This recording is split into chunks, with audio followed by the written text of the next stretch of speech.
Lucas 6, 17 al 49. Leamos la palabra del Señor. Y descendió con ellos, y se detuvo en un lugar llano, en compañía de sus discípulos, y de una gran multitud de gente, de toda Judea, de Jerusalén, y de la costa de Tiro y de Sidón, que había venido para oírle y para ser sanados de sus enfermedades. Y los que habían sido atormentados de espíritus inmundos eran sanados. Y toda la gente procuraba tocarle, porque poder salía de él y sanaba a todos. Amén. Hay mucho que meditar en el texto. Sin embargo, hermanos, en esta mañana vamos a tratarnos como de enfocar en lo que pudiéramos pensar son los puntos más destacados de la enseñanza del Señor Jesús, en ese propósito que Él establece allí de dejar claro qué es lo que el Señor espera ver en los que somos ciudadanos del cielo.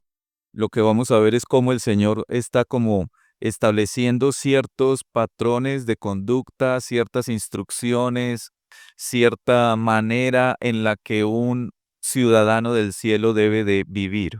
Así que si usted es un ciudadano del cielo, esto es para usted y esto es para mí. En la primera parte, hermanos, que acabamos de leer, quiero que consideremos, vamos a estar considerando por lo menos 5 puntos aquí en cada una de esas partes. Y lo primero que quiero, hermanos, que en esta mañana consideremos es cómo en los versículos 17 al 19 Jesús modela a sus discípulos su generosa compasión. Y ese es nuestro primer punto. Jesús modeló a sus discípulos su generosa compasión. Recuerde que él venía precisamente de haber elegido a los 12. Y entonces el Señor se propone precisamente establecer ciertas normas de vida para esos ciudadanos del reino, pero antes el Señor deja su ejemplo de bondad para sus discípulos. Y por eso considero, hermanos, que en esta primera parte lo que está haciendo el Señor es precisamente modelando en sus discípulos esa amplia, esa generosa bondad que debe de verse también en los que somos ciudadanos del cielo. En el versículo 17, el Señor dice, y descendió con ellos, y se detuvo en un lugar llano en compañía de sus discípulos y de una gran multitud de gente de toda Judea, de Jerusalén, de la costa de Tiro, de Sidón, que había venido para oírle y para ser sanado de sus enfermedades. Considera, hermano, algo importante para que nos ayude también en el resto del texto, y es que en ese versículo 17 podemos por lo menos considerar o ver 3 grupos diferentes de personas. Uno son, podemos decir, los 12. Recuerde que él venía entonces de haber elegido a los 12, entonces los 12 están ahí incluidos. Pero también está incluido los discípulos, es decir, aquellos seguidores o aprendices que el Señor también tuvo adicional a los mismos 12. Y un tercer grupo es una gran multitud.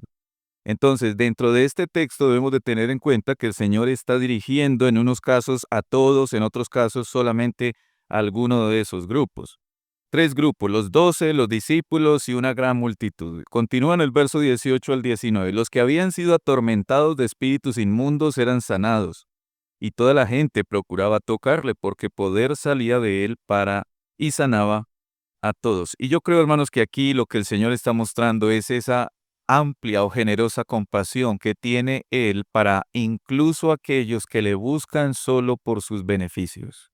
Si usted se fija en el texto, lo que está sucediendo es que están acudiendo al Señor personas porque ya han escuchado de la fama del Señor, de que Él puede sanar, y entonces lo que están buscando es ser sanados, lo que están buscando es un beneficio. Y el Señor, sabiendo, por supuesto, estas cosas, sin embargo, está dispuesto también a extenderles esa generosa bondad para con ellos. Es decir, que en esta primera parte el Señor nos está mostrando, hermano, lo que es el verdadero amor, un amor completamente desinteresado, no ese típico amor que el mundo hoy en día quiere promover, donde tiene que haber cierta reciprocidad, porque si no la hay, entonces no amo. Si no obtengo ninguna ganancia de esto, entonces no voy a amar. Si no tengo ningún beneficio para mí en cuanto a tal situación, entonces yo no voy a amar a la otra persona. Y eso, por supuesto, no es el amor que el Señor precisamente nos llama a manifestar a otros, sino un amor precisamente completamente desinteresado.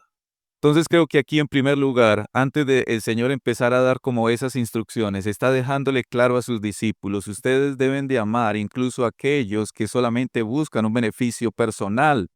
Ustedes deben de amar incluso cuando no hay esa reciprocidad.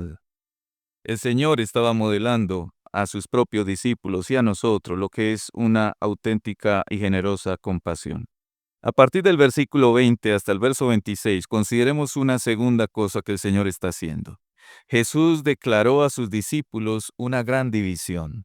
Y yo creo que aquí ya el Señor empieza a dar, como a poner esas normas, esas instrucciones claras para sus discípulos, para que ellos presten atención. Ustedes son ciudadanos del cielo, entonces empiecen a prestar atención a esto. Y el Señor comienza declarando algo que quizás ellos no esperarían escuchar del Señor, y es que hay una gran división. Hay dos pueblos, y uno de esos pueblos va a perseguir al otro pueblo. Y aquí yo creo que el Señor nos recuerda, hay una simiente de la serpiente, como también hay una simiente de la mujer. Hay un Caín y también hay un Abel. Hay un Ismael, también hay un Isaac. Hay un Israel verdadero, pero también hay un Israel que en realidad no es Israel, no es el pueblo. Y el Señor quiere enfatizarles a ellos esa gran división para que ellos sean conscientes a lo que tendrán que enfrentarse como ciudadanos del cielo, como discípulos del Señor. Considere por un momento el versículo 12 que ya lo habíamos leído. Si usted recuerda, lo que está sucediendo ahí es que el Señor, dice el texto, versículo 12, que Él subió al monte a orar, y recuerden que Él estaba orando precisamente para elegir a los 12, y entonces luego Él baja, elige a los 12, y entonces considere ahora el versículo 17 con el que comenzamos esta mañana. Dice que Él bajó a un lugar llano para sanar a muchos. Entonces Él sube, ora, elige a los 12, luego baja con los 12 a un lugar llano, empieza a sanar a muchos. Y si usted fuera a Mateo capítulo 5, versículo 1, que es el texto paralelo, digamos, a este texto, donde usted encuentra el Sermón del Monte también, se va a dar cuenta de que el Señor vuelve a subir. Cuando ya estaba en la llanura y entonces ahí está la multitud, una gran multitud, muchas personas, el Señor entonces ahora vuelve y sube. Y el verso 1 de Mateo capítulo 5 nos dice que Él se aparta, vuelve a subir para ahora hablar de manera particular a sus discípulos. Entonces subió al monte, oró, luego bajó, sanó, mostró generosidad y luego vuelve y sube para entonces ahora hablar de manera particular a sus discípulos. Y ese es el contexto en el que usted ahora encuentra el versículo 20 de Lucas capítulo 6, donde él comienza a hablar de las bienaventuranzas.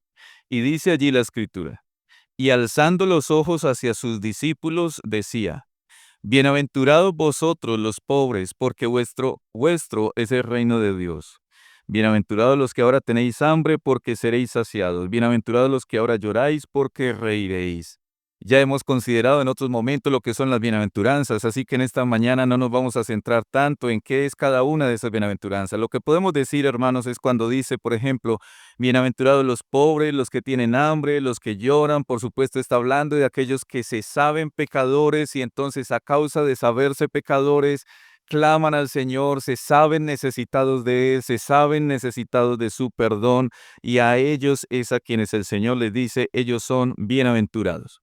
Pero entonces continuamos en el verso 22, y les advierte aquí precisamente que a ellos los van a perseguir por causa de Cristo. Bienaventurados seréis cuando los hombres os aborrezcan y cuando os aparten de sí y os vituperen y desechen vuestro nombre como malo por causa del Hijo del Hombre. Y en el verso 23, la primera parte les dice que ellos deben de alegrarse de eso. Gozaos en aquel día y alegraos, porque he aquí vuestro galardón es grande en los cielos. Y preste atención a lo que sigue aquí en el versículo 23, la segunda parte, porque lo que yo creo que el Señor está haciendo en ese versículo, en esa parte, es que les está anunciando desde ya quiénes son los que los van a perseguir.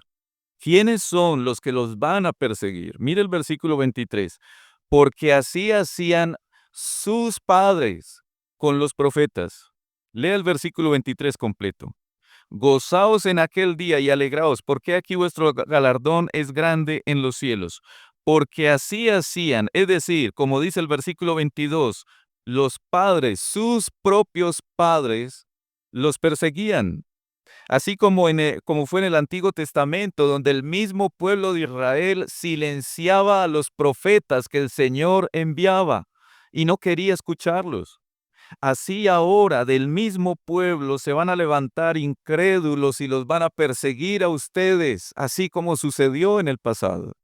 En otras palabras, hermano, lo que el Señor está diciendo es que de los propios israelitas judíos del mismo pueblo se van a levantar contra el mismo pueblo. Y entonces, si entendemos este contexto, hermanos, que acabamos de considerar aquí, este texto, vamos a poder entender por qué luego en el versículo 24 el Señor empieza con esos ay. Mire el verso 24. Mas ay de vosotros ricos, porque ya tenéis vuestro consuelo. Y entonces usted y yo tenemos que preguntarnos, ¿cuáles ricos? ¿Cuáles? Recuerde cómo lo que venía diciendo el versículo 20. ¿De qué venía hablando el verso 20? El verso 20 venía hablando de unos pobres. Y entonces el Señor ahora habla de unos ricos. Así que en el mismo contexto, esos ricos no quiere decir personas que tienen dinero. Esos ricos que están allí es aquellos que son contrarios a los pobres espirituales de los que él venía hablando. Es decir, no son aquellas personas adineradas, más bien son aquellos israelitas del propio pueblo de Dios que no ven su propia miseria, que no ven su propia necesidad de Cristo, que se creen muy ricos, no son pobres espirituales. Y entonces van a terminar rechazando a Jesús. Continuemos leyendo el versículo 25. Ay de vosotros los que ahora estáis saciados. ¿Se da cuenta ahora lo que está diciendo el Señor? El Señor está hablando de aquellos que no tienen necesidad de Cristo, que se creen satisfechos en sí mismos. Y por eso les dijo, ay de vosotros ricos, porque ya tenéis vuestro consuelo. Ay de vosotros, sigue hablando de los mismos, verso 25, los que ahora estáis saciados, porque tendréis hambre. ¿Comprendemos, hermanos, el texto? ¿Me hago entender? ¿Comprende usted de quién estamos hablando? Ay de vosotros los que ahora estáis saciados, porque tendréis hambre. Ay de vosotros los que ahora reís, porque lamentaréis y lloraréis. Ay de vosotros cuando todos los hombres hablen bien de vosotros. Claro, es que yo no tengo necesidad, yo soy muy buena persona, yo no le hago mal a nadie, yo no necesito de Cristo. ¿De qué me voy a arrepentir? Ayer precisamente en el grupo de los varones decíamos cómo hoy tristemente en tantas partes se promueve esa idea de que usted y yo no tenemos de qué arrepentirnos. Y a veces se escucha, inclusive en entrevistas de trabajo, se le pregunta al aspirante, bueno, si usted pudiera volver a comenzar su vida, ¿qué dejaría de hacer? Oh, yo no dejaría de hacer nada. ¿De qué te arrepientes? No, yo no me arrepiento de nada. Y aquí el Señor dice, ay de vosotros cuando todos los hombres hablen bien de vosotros, porque así hacían sus padres. ¿Con quiénes? Con los falsos profetas. Hermanos, el Señor está hablando de los religiosos, aquellos que finalmente rechazaron a Jesús porque no veían su propia miseria y su propia necesidad de Cristo. Se consideraban a sí mismos ricos, satisfechos, suficientes. Y entonces lo que está haciendo aquí el Señor es declarándole a sus discípulos, hay una gran división, hay dos pueblos, uno de ellos es aquellos que confían en sí mismos, que se creen ricos y dicen, como dice Apocalipsis 3:17, yo soy rico y me he enriquecido y de ninguna cosa tengo necesidad. Y usted ya sabe lo que le contesta el Señor a quienes piensan así. ¿No sabes que tú eres un desventurado, miserable, pobre, ciego y desnudo? Hay una gran división, hay dos pueblos, los que se saben pecadores y acuden a Cristo y los que se creen muy ricos, muy buenos, muy autosuficientes y confían en sí mismos. Para el primer pueblo hay bienaventuranza, pero para el segundo pueblo, aquellos que se niegan a venir a Cristo, dice Hebreos capítulo 10, 27, solamente hay una horrenda expectación de juicio y de hervor de fuego que ha de devorar a los adversarios. El Señor Jesús le anuncia a sus discípulos, les advierte, hay una gran división. Pero si ustedes son parte de ese pueblo sufriente y menospreciado, Ustedes pueden sentirse gozosos ahora porque tendrán recompensa eterna en los cielos. Y por eso el versículo 23 les había dicho: gozaos en aquel día y alegraos, porque aquí vuestro galardón es grande en los cielos, porque así hacían sus padres con los profetas. Hermanos, al establecer el Señor esas normas de conducta para sus conciudadanos, el Señor deja claro que muchos se van a levantar contra nosotros cuando nos dispongamos a obedecer su palabra. Hermanos, puede ser que hoy en día nosotros suframos oposición cuando inclusive escuchamos, aún dentro del mismo pueblo de Dios, a aquellos que nos pueden decir fanáticos. Esta semana una hermana de la iglesia me hizo una pregunta que me pareció muy interesante. La hermana me decía: ¿será que uno se puede volver cansón con el tema del día del Señor? Y yo le dije: yo creo que yo sí me estoy volviendo cansón. Pero yo también creo que cuando usted y yo insistimos, y así sea que nos digan canzones, pero estamos insistiendo con lo que el Señor quiere que insistamos, tenemos que volvernos canzones. Aun si dentro de tu propia casa, aun si dentro de tu propia familia, aun si dentro de nuestra propia congregación, algunos se levantar y dijeren: no, pero ya estamos como muy canzones. Bueno, hermano, puede suceder que usted lo sienta. Mi intención no es que usted se sienta cansado cuando hablamos del día del Señor, pero cada uno de nosotros somos llamados a insistir en lo que el Señor insista. Y si el Señor insiste en eso, tenemos que perseverar en eso. Y yo le dije a la hermana: hermana, no se desanime, sigue insistiendo en su propia casa aunque le digan eso. Sigue insistiendo, porque lo que usted está haciendo es lo que el Señor espera que usted y yo como ciudadanos del cielo hagamos, que insistamos en lo que es bien hacer delante de Dios, delante del Señor. Amén. ¿Qué importa si nos dicen fanáticos? No importa. El apóstol Pablo dijo: tengo por cierto que las aflicciones del tiempo presente no son comparables con la gloria venidera que en nosotros ha de manifestarse. En los versos 27 al 36 consideremos una tercera instrucción que el Señor da a sus discípulos. Jesús ordenó a sus discípulos una especial distinción. Después de haberles dicho: va a haber una división, inclusive dentro del propio pueblo, algunos se van a levantar cuando ustedes incluso se dispongan a obedecer la palabra. El Señor entonces ahora les dice: sin embargo, en medio de ustedes debe haber siempre una especial distinción. Ustedes deben de distinguirse. Y si usted considera los versículos 27 en adelante, se va a dar cuenta que la distinción es muy clara. La distinción que debe de haber entre nosotros y el mundo es que el mundo debe de ver en nosotros que nosotros amamos a los enemigos. Y esto es importante, hermano.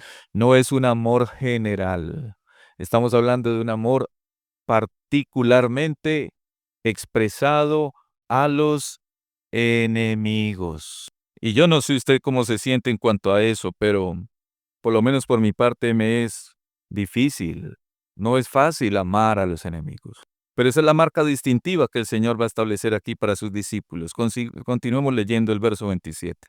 Pero a vosotros los que oís, os digo: amad a vuestros enemigos. Haced bien a los que os aborrecen. Bendecid a los que os maldicen. Orad por los que os calumnian. Mire qué tan tremendo esos mandatos que el Señor nos está dando a nosotros, ciudadanos del cielo.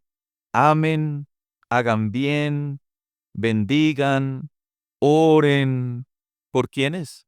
Por sus enemigos. Y si alguien pudiera preguntarse: bueno, ¿y eso cómo se hace? El Señor pone a continuación 4 ejemplos prácticos. Mire el verso 29 al 30.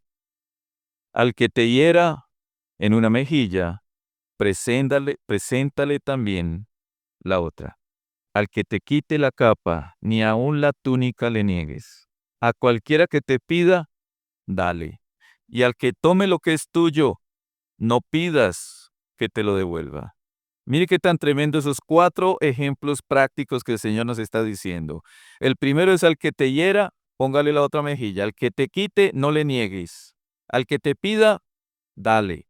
Y al que tome lo tuyo, no se lo pidas que te lo devuelva. Pudiéramos hacernos, hermanos, con estos versículos una pregunta necesaria para entender bien. ¿Cómo podemos entender estos mandamientos? Porque la verdad es que esos mandamientos que usted tiene en esos versículos no son mandatos generales de conducta diaria de un cristiano. No son, es lo que estoy diciendo. No son mandatos generales para la conducta diaria del cristiano. Es decir, el Señor no está diciendo que a todo el que le hiera la cara, entonces usted le va a poner la otra mejilla. El Señor tampoco está diciendo que a todo el que le pida una moneda, usted le tiene que dar. Y si usted se detiene por un momento en eso, usted sabe que así muchas veces se ha entendido ese texto y por eso algunos dicen, ¿y yo cómo puedo hacer cuando salgo a la calle y alguien me pide una moneda, si ahí dice que a todo el que me pida yo le tengo que dar?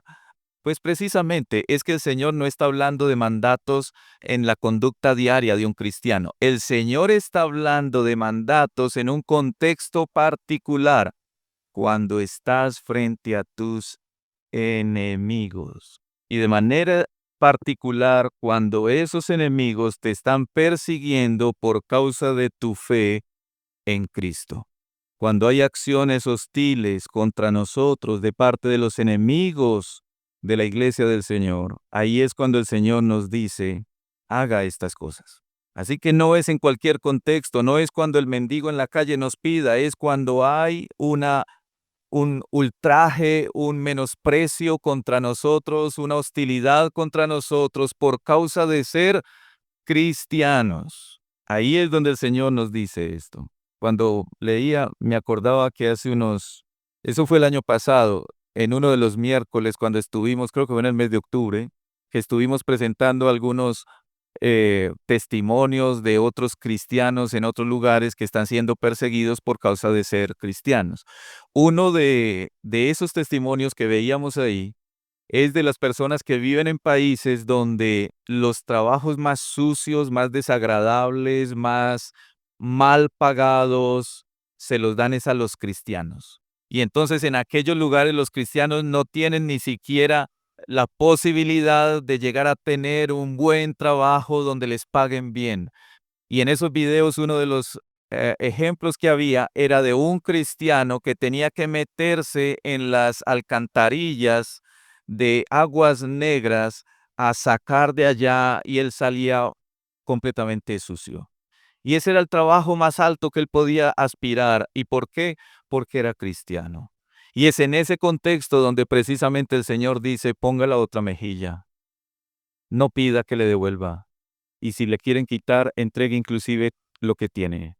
En el contexto de ser perseguidos por causa de Cristo es donde el Señor nos dice, así debe de conducirse un ciudadano del cielo ante la hostilidad, cuando esa hostilidad es por causa de ser cristianos. En esos casos, hermanos, no debemos resistirnos, sino soportar el agravio. Y por eso el Señor en el verso 31 continúa diciendo la regla de oro. Dice el verso 31. Y como queréis que hagan los hombres con vosotros, así también haced con ellos. Recuerda, hermano, que a veces se dice mal esa regla de oro. Uno escucha en el mundo decir, y así lo enseñaban también en la época del Señor, lo que no quieres que el otro te haga a ti, pues no se lo hagas al otro. Pero no es lo que el Señor dice. Lo que el Señor dice, lo que usted quiere que le hagan a usted, hágaselo al otro. No se trata de no hacer, se trata al contrario, es de hacer, sí hacer. Y hermanos, es más fácil uno no hacerle daño al otro, pero lo que el Señor nos está diciendo es hágale bien al otro. Y recuerde una vez más el contexto en el que están esas palabras, los enemigos suyos y míos. Yo no sé usted qué piensa cuando consideramos estas cosas, pero es difícil eso. Y para insistir todavía más en este punto, mire lo que hace el Señor a continuación en el verso 32 al 34. Porque el Señor sigue insistiendo en esto, insistiendo en hacer bien a nuestros propios enemigos, amar a nuestros enemigos. Porque si amáis a los que os aman, ¿qué mérito tenéis? Porque también los pecadores, y mire cómo el Señor está haciendo distinción, el mundo hace eso. Pero ustedes tienen que ser distintos, porque también los pecadores aman a los que los aman. Y si hacéis bien a los que os hacen bien, vuelve y pregunta al Señor, ¿qué mérito tenéis? Porque también los pecadores hacen lo mismo. Y si prestáis a aquellos de quienes esperáis recibir, ¿qué mérito tenéis? Porque también los pecadores prestan a los pecadores para recibir otro tanto. Mire cómo el Señor está insistiendo en esa distinción que debe de haber del pueblo de Dios con el mundo. El Señor nos está llamando a una conducta cristiana que va mucho más allá de lo que el mundo espera ver. Recuerdo que un hermano mencionaba hace mucho tiempo una frase que dice, devolver mal por bien es diabólico. Devolver bien por bien es humano, pero devolver bien por el mal que me hacen, eso es divino. En otras palabras, cuando nos distinguimos como pueblo de Dios, cuando estamos dispuestos a pagar con bien el mal que nos han hecho. Y tenemos que pedirle al Señor que nos ayude en eso porque eso no es nada fácil. Versículo 35, el Señor entonces concluye esa parte diciendo, amad pues a vuestros enemigos y haced bien y prestad, no esperando de ello nada. Y será vuestro galardón grande, y seréis hijos del Altísimo. Es decir, ustedes se van a identificar delante del mundo como verdaderos hijos de Dios. El mundo los va a ver y van a ver la diferencia. Porque Él es benigno. ¿Quién? El Altísimo. Para con los ingratos y malos. Y cuando yo leí eso, yo pensé en un ingrato y en un malo. Y yo espero que usted también esté pensando en un ingrato y en un malo con nombre propio. Recuerde que la palabra de Dios es un espejo. Amén. Y entonces, si el Señor es benigno para con los ingratos y malos, ¿cómo hemos de ser nosotros? Sed pues misericordiosos, como también vuestro Padre es misericordioso. Vaya por favor a Romanos capítulo 12 y recuerde el versículo 21. Romanos 12, 21. Ahí está, digamos, ese principio que resume esta parte. No seas vencido de lo malo, sino vence con el bien el mal. El Señor no solamente nos está exhortando a no hacer el mal, sino que nos está mandando a hacer el bien. Amén. Vamos a los versos 37 al 45 y ahí consideremos una cuarta instrucción del Señor. Jesús enseñó a sus discípulos un necesario discernimiento. Ya les habló de una división que hay dos pueblos, ya les habló también de la distinción que debe haber entre el pueblo de Dios y el mundo, ellos deben de amar a sus enemigos, y ahora lo que viene el Señor es a decirles que debe haber un necesario discernimiento. Y permítame aclarar qué quiero decir con esto de discernimiento. Cuando hablamos de discernimiento, estamos hablando de esa, digamos, como de esa capacidad de evaluar las cosas y saber que está bien, digamos, delante del Señor, que es bueno delante de Dios, que no lo es. Pero ante todo, cuando hablamos de discernimiento, estamos hablando de una autoevaluación.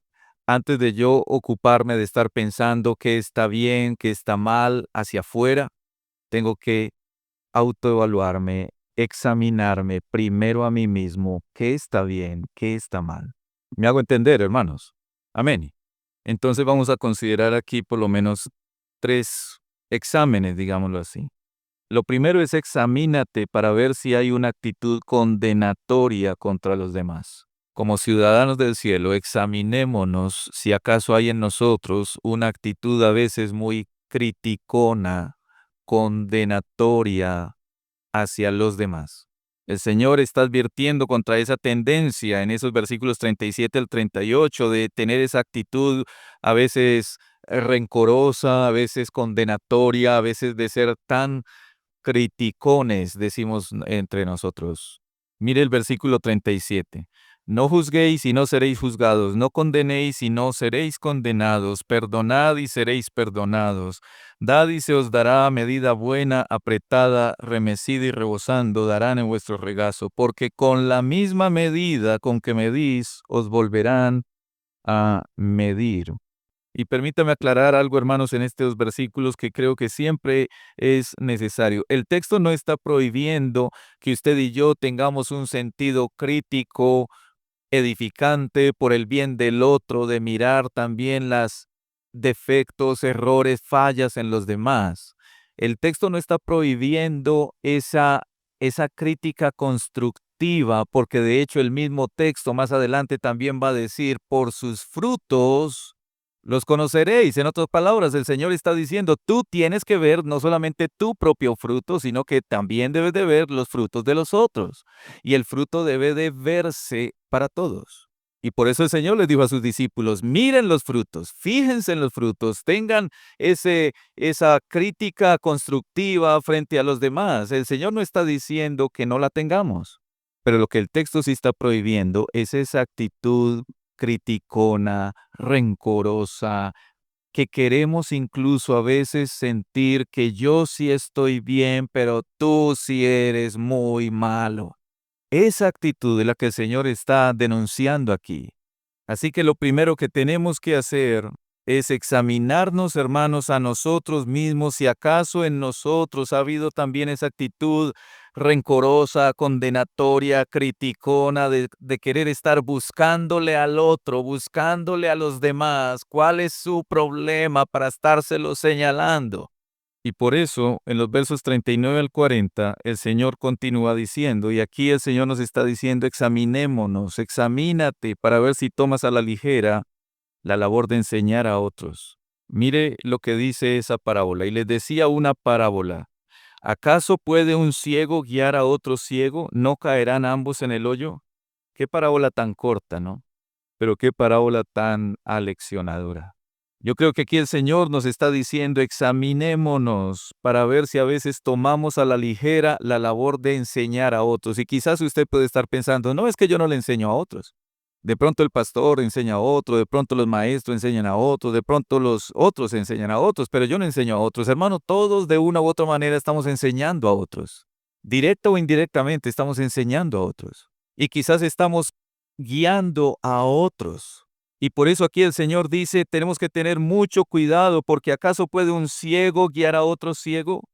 Ahora recuerde el contexto amplio de lo que venimos diciendo. Pregúntese, así como nos preguntamos, ¿quiénes eran los ricos? Y ya sabemos que los ricos no está hablando de hombres con dinero. Pregúntese aquí, ¿quiénes son los ciegos? ¿A qué se refiere el Señor cuando Él dice, ¿puede un ciego guiar a otro ciego? Mire, eso lo contesta el verso siguiente.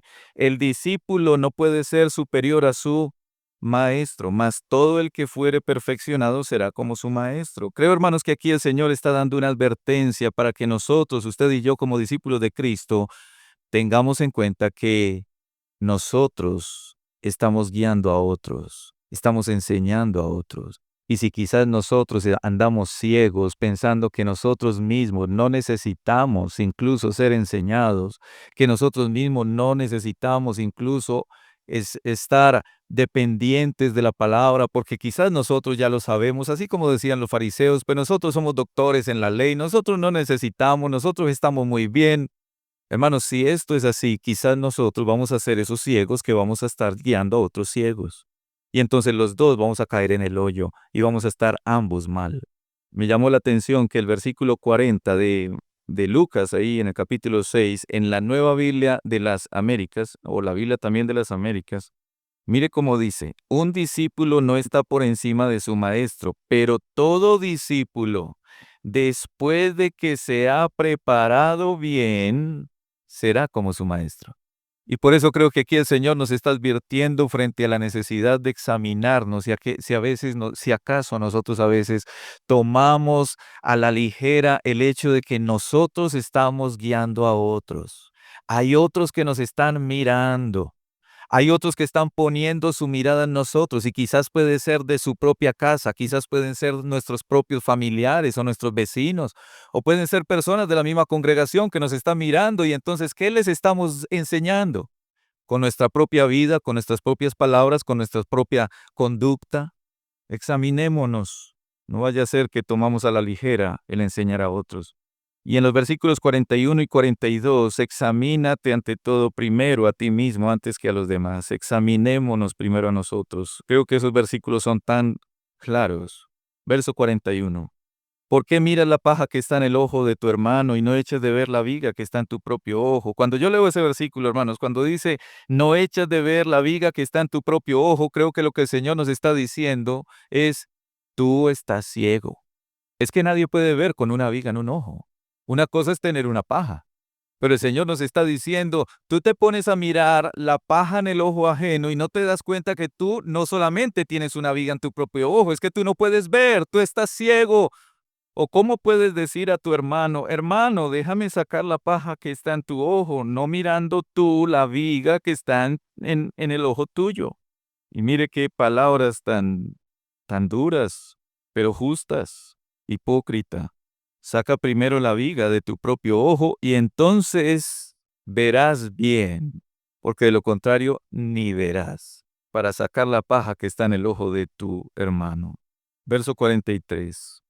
Porque es buen árbol el que da malos, no es buen árbol el que da malos frutos, ni árbol malo el que da buen fruto, porque cada árbol se conoce por su fruto, pues no se cosechan higos de los espinos, ni de las zarzas se vendimian uvas. Es decir, el árbol bueno da buen fruto, y el malo pues da mal fruto.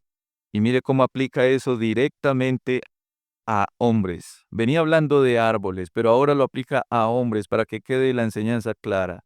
El hombre bueno, es decir, el buen árbol, del buen tesoro de su corazón, saca lo bueno.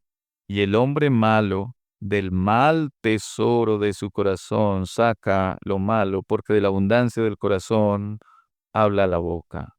Y mire que todo esto está relacionado con lo que él venía diciendo. Él venía hablando de no juzgar a los demás, de no estar mirando tanto la paja en el ojo ajeno, de no tener ese espíritu, esa actitud a veces criticona, condenatoria. Continuamente estamos buscando el defectico allá afuera, pero no somos buenos para mirarnos a nosotros mismos. Y entonces él concluye aquí, es que de la abundancia del corazón habla la boca. Es decir, el problema es no la paja del ojo de su hermano, sino su propio corazón, mi propio corazón. Ahí está el problema.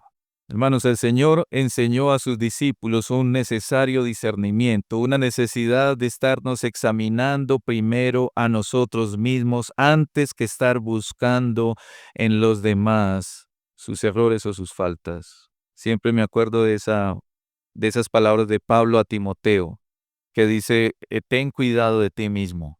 Y luego le dice, y ten cuidado de la doctrina. Pero primero, ten cuidado de ti mismo. Ten cuidado de ti mismo. Ten cuidado de ti mismo. Usted y yo tenemos que cuidarnos de nosotros mismos, de nuestro perverso corazón. Y haríamos muy bien, hermanos, si eso lo incluimos continuamente en nuestras listas de oración.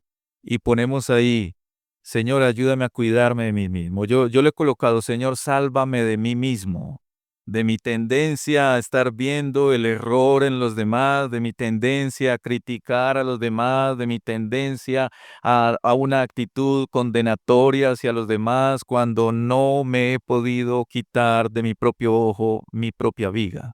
Tenemos que pedirle al Señor que nos ayude en eso. Si usted es un ciudadano del cielo, pídale al Señor por eso, porque yo estoy completamente seguro que eso no es un problema mío solamente. Todos tenemos ese problema. Perdón, no es problema, es pecado. Y en los versos 46 al 49 consideremos una quinta instrucción del Señor, que creo que después de haber considerado esas instrucciones, pues tenía que terminar con esta.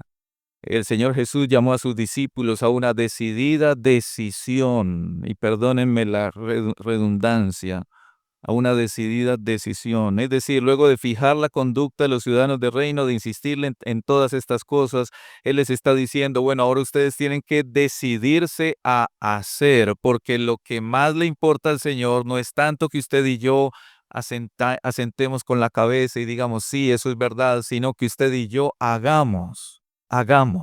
Ayer en el grupo de los varones hablábamos de muchas cosas y yo les decía que qué tan bueno que nosotros como que pasáramos de hablar a hacer, porque sabemos muchas cosas, hablamos muchas cosas, pero hermano, lo que más le importa al Señor no es tanto que usted y yo hablemos, sino que hagamos. Y eso está claro en el texto. No basta con aceptar la doctrina, no basta con aceptar lo que el Señor nos dice, es necesario hacer, hacer. Amén. Hacer. Si usted y yo ya somos salvos, ahora lo que nos toca es hacer. Amén, hermanos. Hacer. Mire el versículo 46. ¿Por qué me llamáis Señor, Señor, y no hacéis? Pues más claro es imposible, pienso. No hacéis lo que yo digo, dice el Señor. Y entonces nos pone ante dos opciones, podemos decir, o como dos caminos, llamémoslo así. Mire el versículo 47 al 49. Todo aquel que viene a mí y oye mis palabras y las hace, os indicaré a quién es semejante. Semejante es al hombre que al edificar una casa cavó y ahondó y puso el fundamento sobre la roca.